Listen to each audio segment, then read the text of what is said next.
नमस्कार, मैं हूं अर्चित और आप देख रहे हैं इंडियन प्राइम न्यूज। तो चलिए रुक करते हैं इस खास खबर की ओर। क्या भारत का स्वर्ण युग वापस आने वाला है? क्या सनातन धर्म के पुनरुत्थान का समय अब शुरू हो चुका है?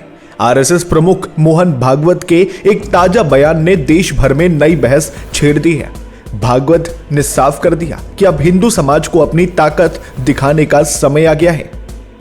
हैदराबाद में आयोजित एक बड़े कार्यक्रम में बोलते हुए सरसंघचालक मोहन भागवत ने कहा कि आरएसएस का मुख्य लक्ष्य किसी को डराना नहीं बल्कि हिंदू समाज को एकजुट करना है।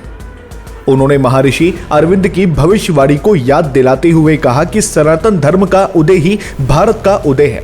भागवत के मुताबिक ये कोई राजनीतिक मुद्दा नहीं है बल्कि ये समय की मांग है कि हम अपनी जड़ों की ओर वापस लौटे और समाज की कुरीतियों को खत्म कर एक साथ खड़े हों। दोस्तों, मोहन भागवत का ये बयान ऐसे समय में आया जब संघ अपने 100 साल पूरे करने जा रहा है। उन्होंने जोर देकर कहा कि सनातन धर्म का अस्तित्व ही मानवता की रक्षा है। उन्होंने साफ शब्दों में चेतावनी दी कि जब जब हिंदू समाज बिखरा है तब तब देश ने बड़े संकट झेले हैं। इसलिए अब समय है कि जाति और पंथ के भेदों को भुलाकर सिर्फ अपनी संस्कृति और अपनी पहचान के लिए आगे आया जाए। भागवत जी ने यह भी कहा कि भारत को विश्व गुरु बनाना कोई व्यक्तिगत इच्छा नहीं बल्कि ईश्वरी योजना है।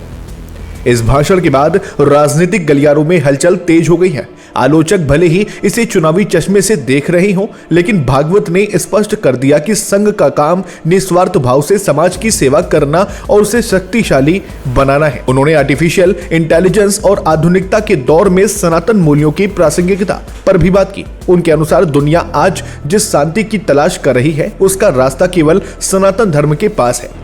तो क्या आप मोहन भागवत की इस बात से सहमत हैं कि अब सनातन धर्म के उत्थान का समय आ चुका है? क्या हिंदू समाज वाकई एकजुट हो पा रहा है? अपनी राय हमें नीचे कमेंट बॉक्स में साझा करें।